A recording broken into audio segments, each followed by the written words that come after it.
Hi Taurus, welcome to Higher Source Tarot for your December 2020. Is it in the cards? Love reading. This is for all Taurus, Sun, Moon, Rising, and Venus. And if you are new here, I post new readings every Friday, then typically again on either Monday or Tuesday. So if a reading doesn't resonate, you can always check back in a couple of days and see what's new, or just check a different part of your chart too. So let's get the advice for Taurus, please. What does Taurus need to know about love, please? What messages do you have for Taurus, Sun, Moon, Rising, and Venus about love? What advice do you have for Taurus, please? Okay. So we will take 3 cards for you, 3 cards for the person you are attracting, and then 3 cards for the advice. And then we'll do our angel answers. Interesting, I want to say Aries had the Page of Wands in the exact same place. The Sun and the Emperor. So if you're dealing with an Aries, they're certainly here. They also had you've got the Emperor and the Empress, and I want to say they had the Empress here too. Not in that position, but they had it in their reading. The King of Cups and the Four of Wands. You've got the Queen of Pentacles, the Two of Swords, and the Star. Wow. Well, for sure, if you're attracting an Aries, you should go watch theirs too. But you've got here Leo, Aquarius, Aries we've mentioned. You've got Earth here in the Empress. You've got Water, Pisces, Cancer, Scorpio. You've got Fire, Aries, Leo, Sag. And you do have Earth and Air too here. So you've got, it feels like a situation that is just beautiful. I mean, you're coming into this energy field where you're basically unstoppable. And it seems like it's every area comes into alignment for you, Taurus. You've got the Page of Wands here. And to me, I often think of him as kind of this cheerleader type, okay? He's the one that stands at the finish line of the race throwing glitter on everybody and cheering. And of course, you've got the Sun, and that's a card that is, you know, the forecast is beautiful. It's a time of a beautiful energy that you're stepping into. And of course, the Emperor, who brings in confidence, structure, authority, but this determination and really an unstoppable energy. So with the Page of Wands, you may have put yourself out there, or you're going to, and whether it's reaching out to someone from the past, that's here. There's reconciliation possible, okay, with this. And the Sun brings a rebirth. It can bring a reconciliation, a rebirth, a reunion. But it's also, just like I said, it's this card of pure positivity.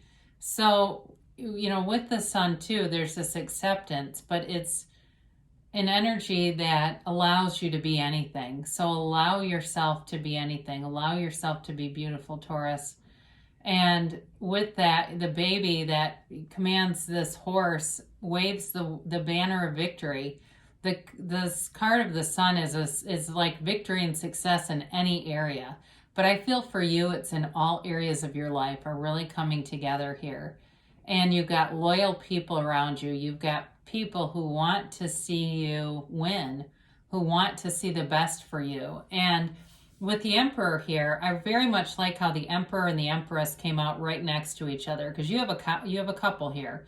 So for some of you, it may be different than your usual type. If you have a lot of goals and things that you want to accomplish, especially financial goals, they're here and you'll be successful in those.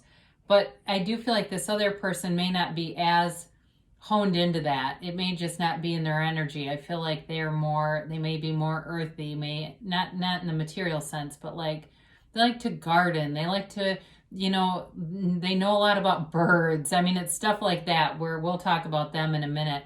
But there may be some differences if you're really driven, if you have a stock portfolio, or you're interested in that kind of thing, or you've got more of a business mind. Maybe you're in sales or marketing or something like that. I do feel like they bring in a nice soft undertone to the reading.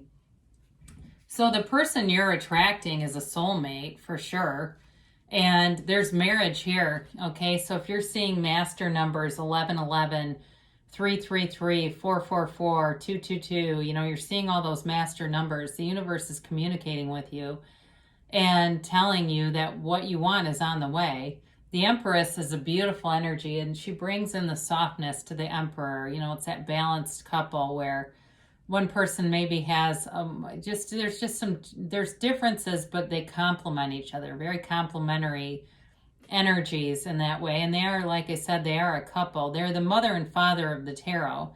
So there's also a protective energy around this relationship, and there may be people around you, if it's a reconciliation, that really want this. They didn't like to see it end and want you to get back together.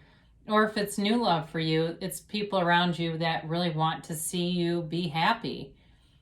So the King of Cups shows up in their hand here too. And they have an interest. Like I said, they like things in nature. They may be into animals. Maybe they're, you know, studying to be a vet, or they are in something that studies biology, or they have a degree in biology. There's something about that seems important, where it's some kind of sciencey thing, but it's in the service of helping other people. So I feel like they've got a lot of compassion for people, and anything they do it for the greater good. So with this King of Cups, very loving, very kind-hearted, very compassionate type of person. You know, I feel like they're the kind of person too, they pick up coffee for everybody in the office. They just do little things like that, or their best friend at work. You know, they just know they've had a hard week, so they bring them a coffee. It's that kind of an energy. With the Four of Wands here, though, it definitely is a commitment. It's long-term, it's stable. They see a future with you, Taurus, and they want to be there for you. And this is a great partner. I mean, it is truly a life partner that shows up here for you. So with this, they do want, you know, the whole thing. They want to move in together. They want to be married if that's what you both agree on. Now, again, with the Empress and Emperor here, there could be some differences, but I don't feel like they're huge. I mean, there could be some small thing where you go, oh, they don't ever want to get married. That's just not their thing. That may be why the Empress and the Emperor are here. But it's, again, not anything that stops the relationship from moving forward. So your advice, if it's a reconciliation, they say with this Two of Swords, you got to drop the sword of anger and the sword of fear. If you're hanging on to anything from the past with that, they're telling you to heal with the Star card here. She shows up to heal that Two of Swords and to allow it to be cast away. Now, the Queen of Pentacles is very similar to the energy of the Empress. The only thing with the Queen of Pentacles, you see there's new growth around, well, let's hold them up together, around both of them, right? They both have, there's a lot of similarities in the cards. But with the Queen of Pentacles, she also has wealth, okay? So this may be, like I said, somebody who works in, I mentioned business before. We talked about that. Maybe that's more on your side, or finance or something like that. But she's very nurturing, can be a little bit of a perfectionist, very beautiful queen. So there is definitely a physical attraction here. I feel like money won't be an obstacle either way. There will be enough money and stability there. It's really, though, about making a home together and being stable together. So the Two of Swords, for somebody here, there may be, that energy may show up, if it's not a reconciliation, as a limiting belief, all right? So if you're somebody that's like, I never find anybody, and you're still telling yourself that old story, that's yesterday's news. It's time to move into a new story and a new belief system. So the Star card comes in to bring wish fulfillment. And so, yes, it's in the cards for sure. Love is in the cards here for you, Taurus. She has her foot on the seat of the soul. That pond, that water represents the seat of the soul. So she uses that connection to the soul for balance and stability. And there's an emotional outpouring of love here. It's a card of rejuvenation, of rebirth, of a real level of caring and love, and bringing forward this healing energy. So if it's something from the past, that will be healed. she's also very much in the energy of self-acceptance, of acceptance in things. So it's really a great energy to have here. So if it's not an Aries or a Leo, could be an Aquarius too here that you're dealing with or attracting. But it really is it's a beautiful reading. So let's see what else for Taurus here. What else does Taurus have coming up in love?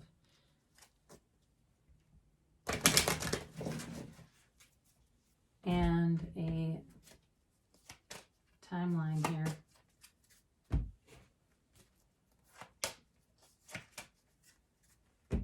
So you've got here, let go. So anything in the past, any limiting beliefs that were installed along the way, we let those go. Like the Star card pours out that water, you let go of those limiting beliefs. And forgiveness, especially if it's something from a long time ago, it's time to forgive even yourself. If you continue to kind of hold yourself responsible for something from past relationships, it's okay. It's time to move forward.